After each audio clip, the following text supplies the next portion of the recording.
en este bloque vamos a tener una charla muy interesante que tiene que ver con los trabajos que se realizan desde el Observatorio ALMA, que siempre es causa mucha curiosidad respecto a cómo trabaja este observatorio, y para ello tenemos al astrónomo David Rebolledo, que es astrónomo de ALMA. Él realizó sus estudios de licenciatura y magíster en la Universidad de Chile y obtuvo su doctorado en astronomía en la Universidad de Illinois, en Estados Unidos. Su área de investigación es el medio interestelar y la formación de estrellas. Y este día nos va a contar sobre el trabajo que se realizó desde ALMA. Ahí está David. Hola, David. Hola. Del trabajo que se realizó desde ALMA para descubrir la rotación del asteroide Juno. Y para ayudarnos con las preguntas y todos los comentarios que ustedes nos quieran hacer a través de Facebook y también de YouTube, les contamos como siempre que estamos saliendo por múltiples plataformas, por el Facebook del MAS y también por el Facebook de ALMA, así que también pueden dejar sus preguntas ahí. Lo va a acompañar Nicolás Lira, quien es el coordinador de comunicación y educación del Observatorio ALMA. Así que Hola. Hola, Nico, ¿cómo estás? Bien. Qué bueno. Así que todas las preguntas, comentarios que le quieran hacer a David, ahí Nicolás nos va a ayudar para hacérselas llegar y que podamos resolver todas esas dudas. Así que los dejo con Nicolás y David.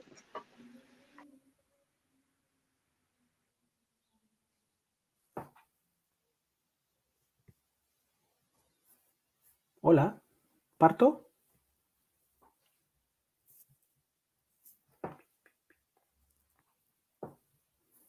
Ok. Vamos a partir entonces con la charla.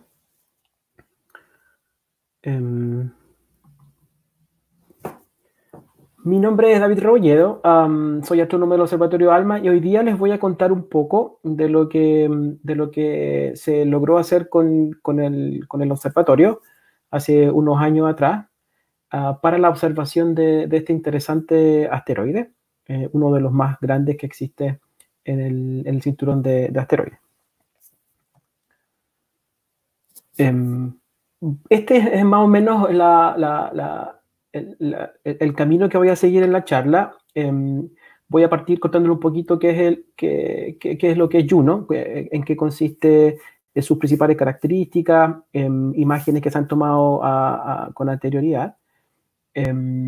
Y luego les voy a contar un poquito qué es lo que es ALMA, porque hay un montón de datos relevantes para que ustedes puedan valorar y entender un poco cómo se logró la imagen y el video que yo les mostré rápidamente al iniciar la charla, de cómo este asteroide está rotando.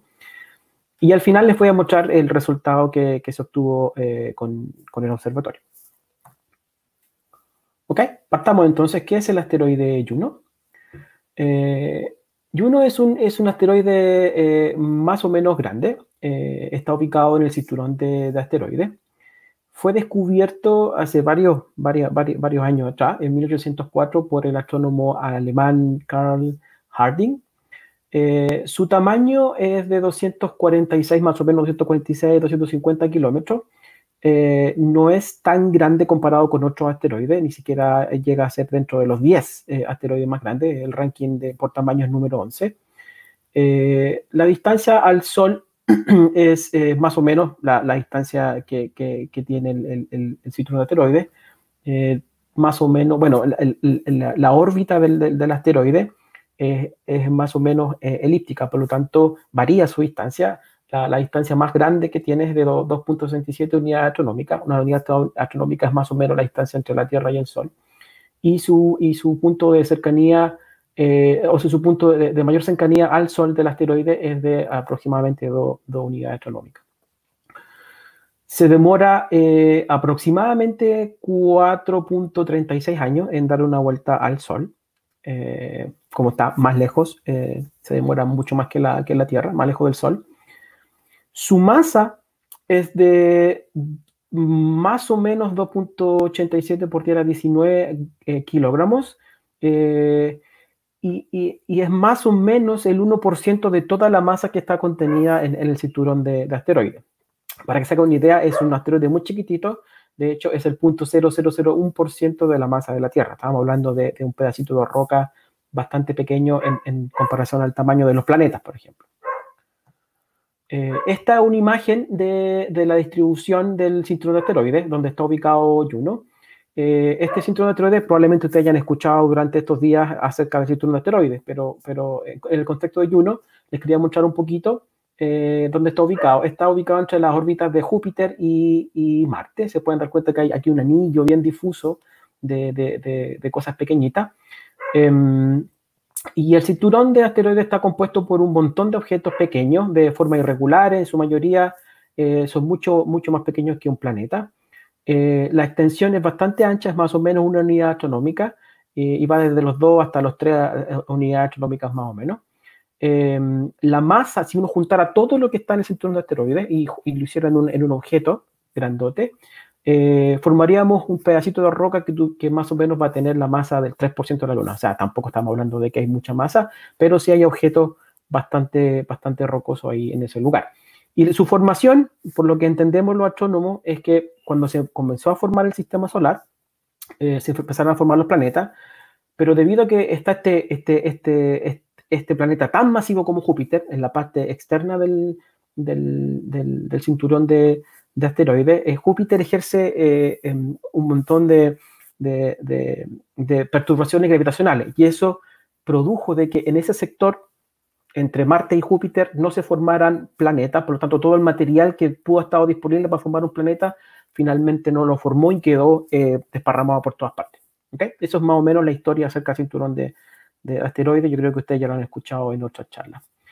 En comparación con otros objetos, Juno es bastante pequeño. Aquí tenemos a la Luna. Todo esto está en escala. Tenemos arriba el diámetro de cada uno de los objetos. Tenemos a la Luna. Ceres es el objeto más masivo que tenemos en el cinturón de asteroides y no es un asteroide, básicamente es un planeta enano, igual que Plutón. Es de 935 kilómetros más o menos. Ceres, Vesta y Pallas son como los más masivos y se dan cuenta que Juno es bastante menor en ese sentido. Por lo tanto, no hay tantas imágenes tan bonitas como las que ustedes ven del otro objeto. Así que la observación de ALMA fue bastante relevante para poder entender un poco más acerca de este asteroide. Aunque es un objeto bastante importante, no hay muchas observaciones. Hay una del 2003 observada en luz visible. Yo les voy a contar un poquito después acerca de los distintos tipos de luz que podemos usar para observar objetos. Y este fue observado en uno de los históricos observatorios del mundo, en el Mount Wilson Observatory. Y hubo un press release, una imagen fue liberada de las observaciones de este objeto, de Juno, y fue observada con la luz visible, como les decía. Ahí están las longitudes de onda de cada una de las observaciones que se hizo, y lo que se logró detectar es que Juno tiene como un pedacito menos. Si ustedes se dan cuenta donde dice cráteres visibles en la parte inferior, se dan cuenta que Juno tiene como un pedacito sacado, y lo que se pudo determinar de esa observación es que quizás tuvo un impacto Juno en algún momento en su vida, y le sacó un pedacito de roca. Y todas estas observaciones hicieron que gente gráfica hiciera un modelo de cómo podría ser Juno. Esta es una representación gráfica de cómo podría ser Juno. Y yo voy a usar esta imagen a lo largo de la charla, pero esto no es una foto real, es un dibujito que se hizo usando todas las observaciones que les estoy mostrando. Eso es más o menos lo que he hecho, ¿no? Espero que hayan tenido una idea más o menos qué es lo que es este pequeño asteroide. Y ahora les voy a contar un poco qué es lo que es ALMA. ALMA es uno de los observatorios más poderosos que existe hoy en la Tierra. Es un radiotelescopio, por lo tanto nosotros usamos antenas para poder observar el universo. Nuestro radiotelescopio está formado por 66 antenas.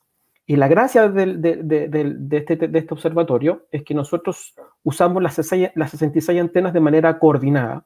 Y un poco yo les voy a mostrar después cuál es la técnica que se llama interferometría, pero la idea es que nosotros podemos combinar la señal detectada en cada una de estas antenas y obtener imágenes verdaderamente impresionantes del universo, como que si tuviéramos un telescopio del tamaño de varios kilómetros. ¿Dónde está ubicado ALMA?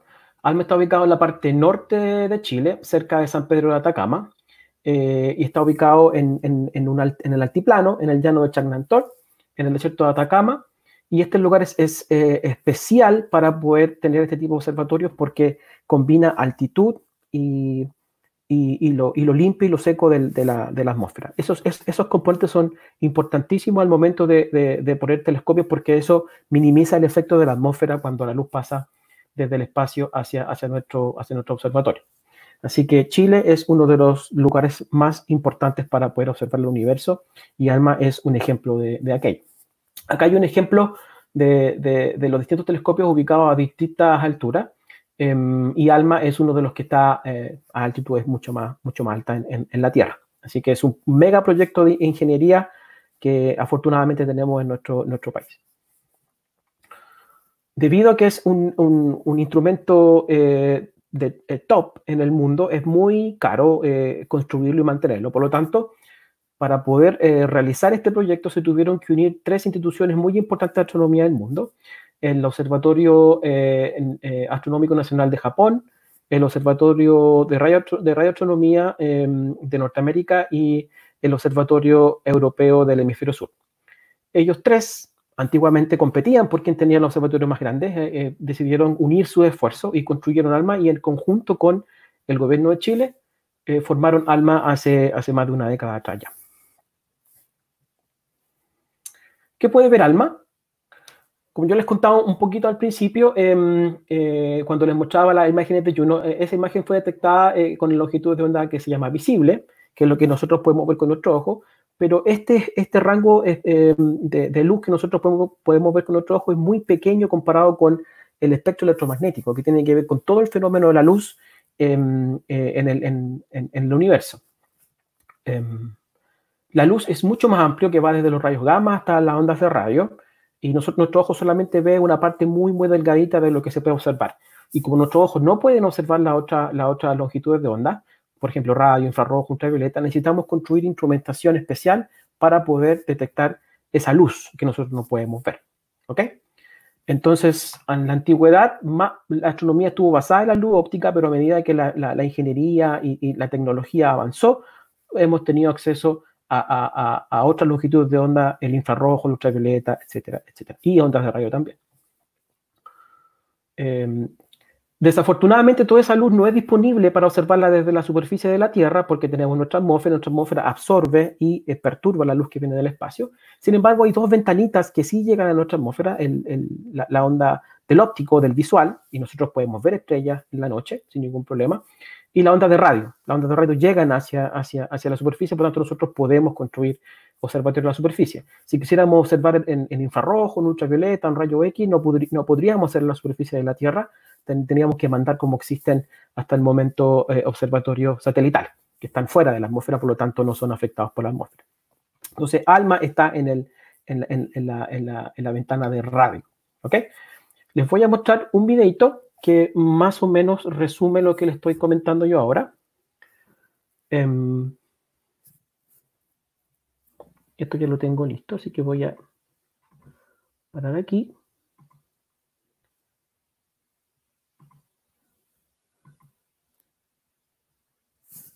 Vamos a mostrar el video 2.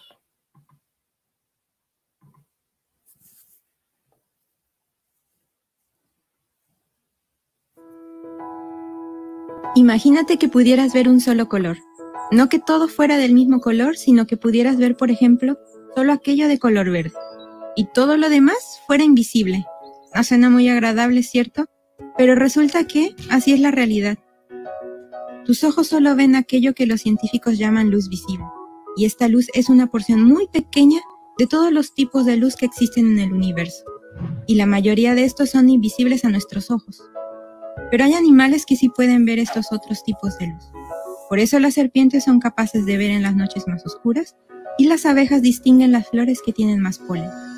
Ambas pueden ver tipos de luz que los humanos no vemos. Las serpientes ven luz infrarroja, así como vemos con binoculares de visión nocturna, mientras que las abejas ven la luz ultravioleta, esa que puede llegar a quemarte la piel si no usas bloqueador solar. Estos tipos de luz son parte del espectro electromagnético, como las ondas de radio, microondas, rayos X y rayos gamma. Todos invisibles a nuestros ojos, pero vitales para nuestra vida diaria. Con las microondas podemos calentar nuestra comida y con los rayos X, los cuales atraviesan la piel, los doctores pueden ver tus huesos.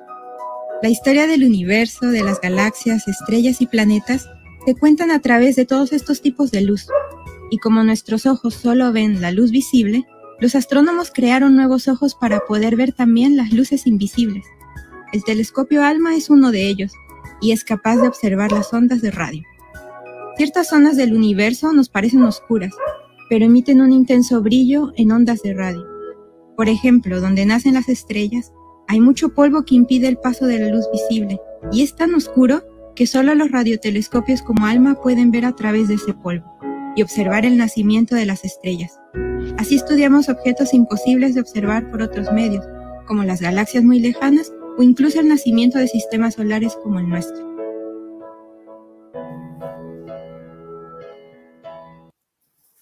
Ok, entonces eso más o menos resume lo que les acabo de comentar. Voy a volver a compartir mi presentación.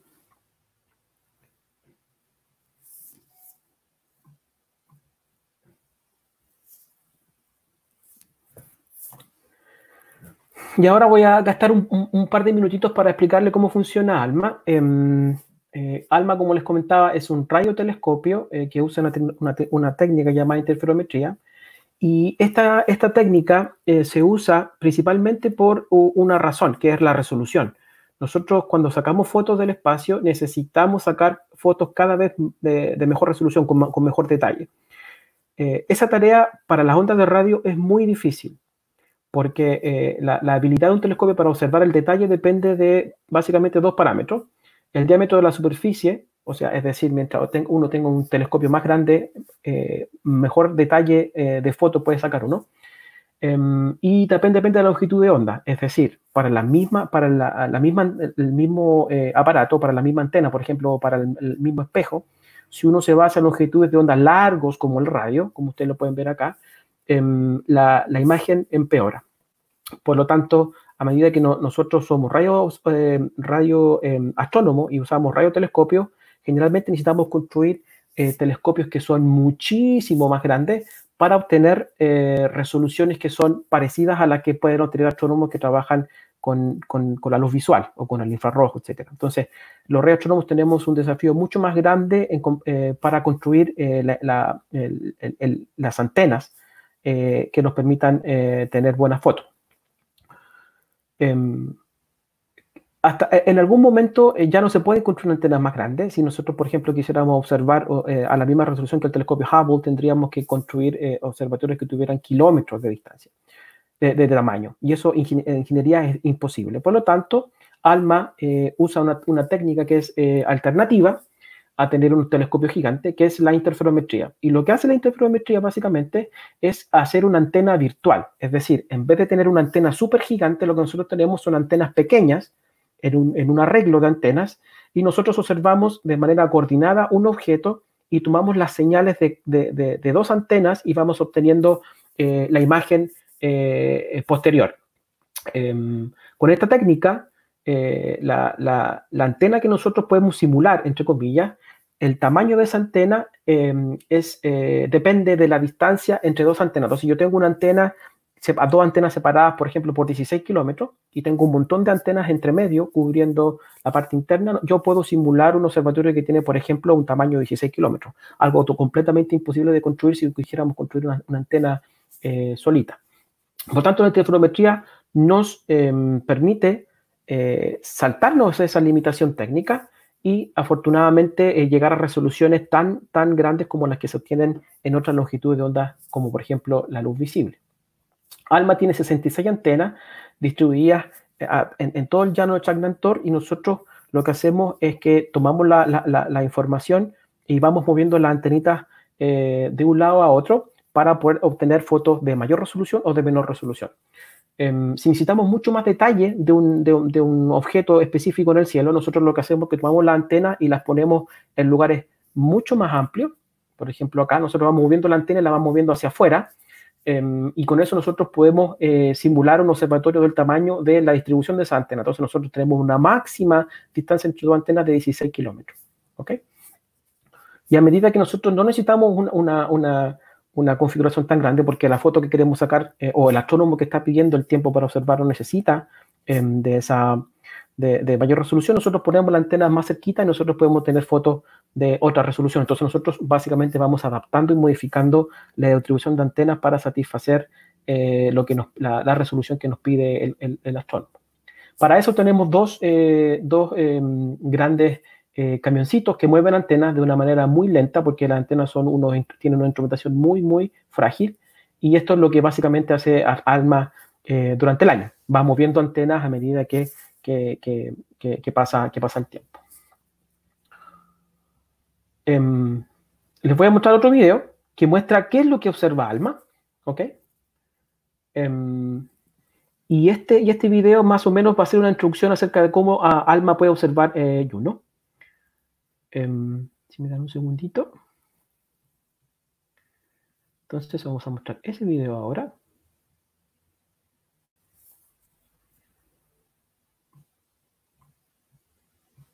Ahí vamos.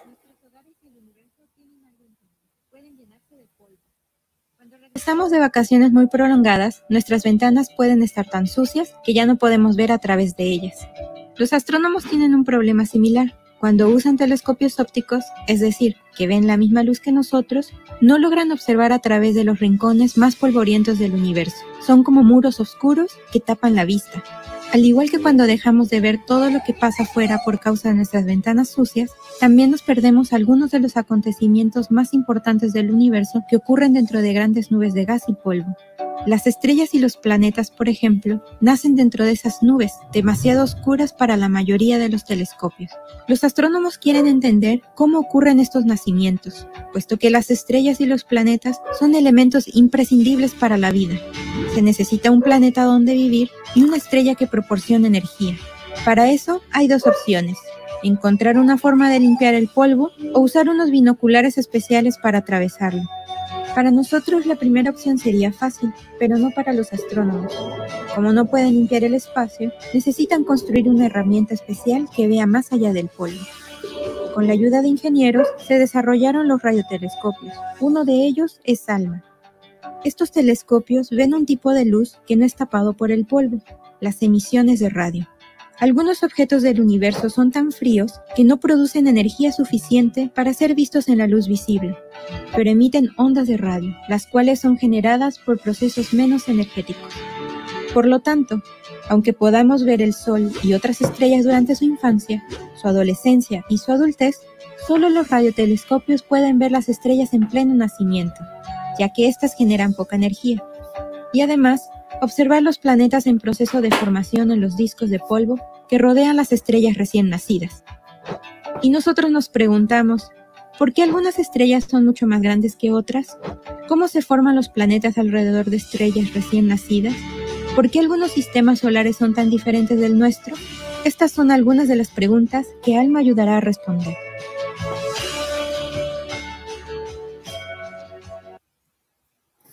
Ok, entonces lo que explica este video es que ALMA observa lo que nosotros denominamos como el universo frío. Voy a detener esto y voy a volver a compartir la presentación. Entonces, esto voy a probar. El universo frío, es decir, todo aquel componente del universo que es muy frío emite ondas de radio y nosotros podemos detectarlas. Y uno de esos lugares fríos es, por ejemplo, un asteroide. Si volvemos de nuevo a lo que era Juno y tomamos el tamaño de Juno y vemos la distancia a la Tierra, al momento de la observación, podemos calcular cuál sería el tamaño aparente, es decir, cómo se vería en el cielo Juno, y obviamente se ve muy, muy pequeño. Su tamaño aparente sería de 0.17 segundos de arco, es decir, un tamaño muy, muy pequeño en el cielo. Y para poder detectarlo, o nosotros podríamos verlo a simple vista, los detalles, por lo tanto necesitamos una imagen de alta resolución. ¿okay? Como las que se obtuvieron con el telescopio en Estados Unidos, en las imágenes ópticas que les mostré hace poquito. Pero para tener la misma resolución, en el radio necesitamos una antena muy grande o un interferómetro como ALMA. Así que ALMA al rescate. Gracias a ALMA, aquí al ladito ustedes pueden ver, como les contaba yo, lo que hacemos con ALMA es que nosotros movemos la antena en distintas partes. Esto es un mapa visto desde arriba de la distribución de la antena en el llano de Jacques-Lantor, y cada una de estas de las lucecitas blancas que ustedes ven que se mueven son los movimientos que nosotros hacemos de la antena para poder obtener mayor o menor resolución de las imágenes que tomamos del cielo. Cuando nosotros ponemos la antena en su distancia máxima, nosotros decimos que estamos en un modo de observación que es línea de base larga, o en inglés long baseline mode, y ese tipo de observaciones requiere un tratamiento especial por un montón de cuestiones técnicas que no voy a mencionar acá, pero es un modo de observación muy particular, y ALMA realizó una campaña para testear cómo ALMA podía observar ciertos objetos usando la mayor capacidad de resolución. Para eso, seleccionó 3 objetos. Uno fue el disco protoplanetario HL Tauri, que también fue súper conocido. Un disco que está a 450 millones de años luz. Y esta fue la imagen que obtuvo ALMA usando este sistema, este modo de observación cuando las antenas están muy lejos. Otro producto que hizo ALMA con este modo de observación con las antenas muy lejos es esta foto que se obtuvo de unos anillos de Einstein. Un lente gravitacional que se pudo detectar con ALMA, muy impresionante, y nuestro amigo Juno, ¿okay? Este asteroide fue parte de esta campaña y es por eso que tenemos esta imagen. Las observaciones fueron realizadas hace varios años atrás, el 19 de octubre del 2014. 10 imágenes fueron tomadas en 4 horas y 15 minutos más aproximadamente de observación. Y la distancia máxima entre antenas se logró obtener, fueron 13 kilómetros. Y la resolución que se pudo obtener con el observatorio fue más o menos de 0.042 segundos de arco, que si uno lo extrapola a la distancia de Juno es más o menos una resolución. Es decir, nosotros podemos ver detalles a un tamaño de 60 kilómetros. Nosotros podemos ver variaciones de cosas que son un poquito más grandes de 60 kilómetros en el asteroide, lo que es bastante espectacular, dado la distancia que tiene el asteroide. Este es un diagrama de dónde estaban ubicados estos distintos objetos al momento de la observación.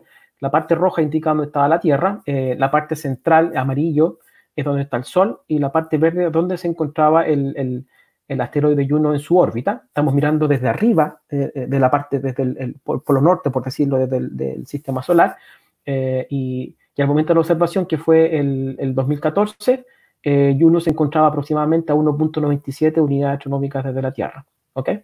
Eso fue el momento de la observación. Ahí está Juno y el Sol está ahí al medio. Y esto muestra las observaciones de ALMA. La parte de arriba que ustedes pueden ver como unas pelotitas es un modelo que fue generado que se fue generado con otras observaciones.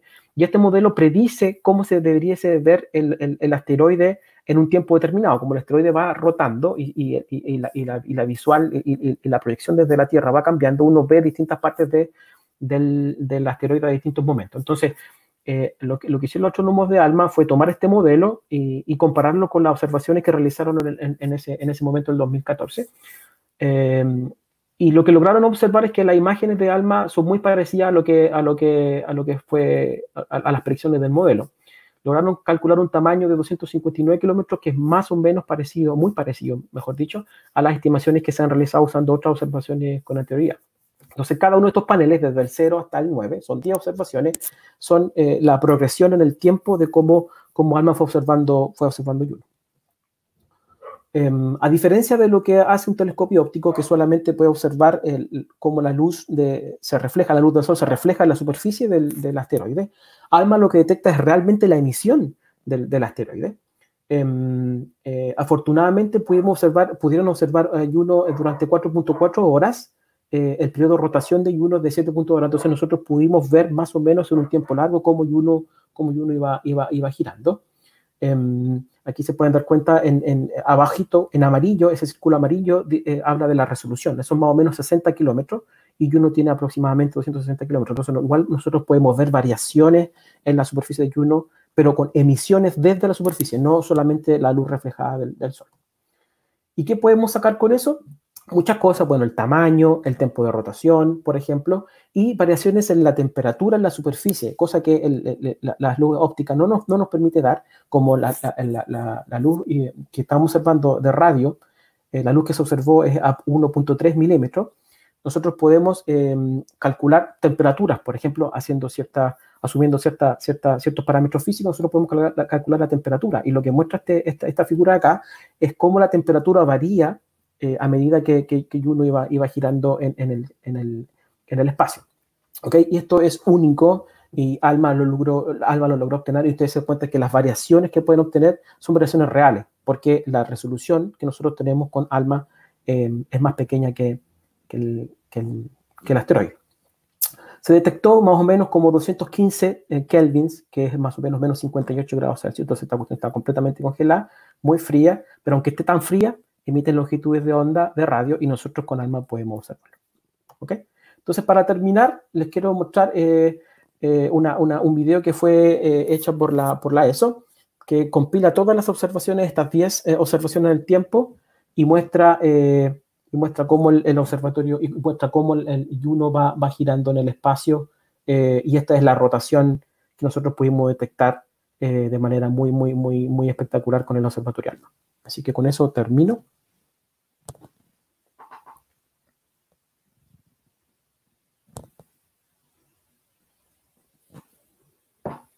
Así que ahora, si voy a tomar preguntas.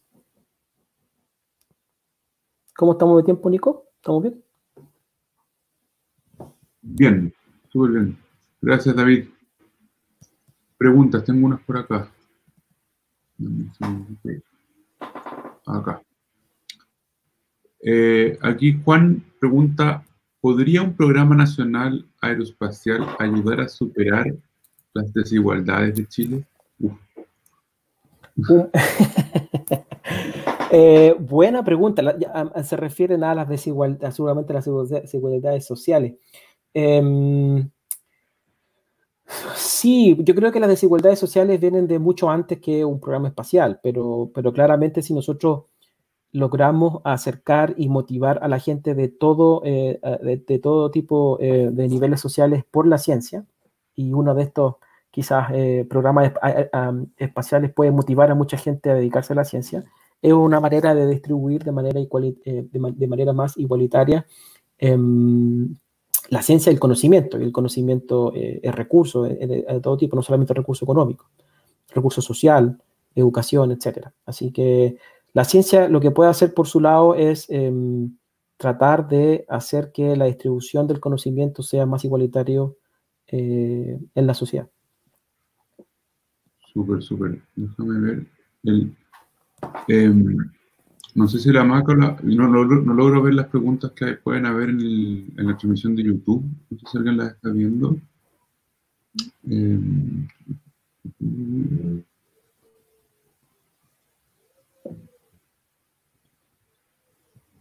Dame un segundo. Aquí, se me cerró. Acá. Felipe, acá están aquí mismo. Pero eso es más temprano, pero igual puede estar buena la pregunta que salió más temprano. Si fueran a atacar un asteroide como para desviarlo, igual hay un peligro de que la desviación salga como hacia para peor, ¿cachai? Como...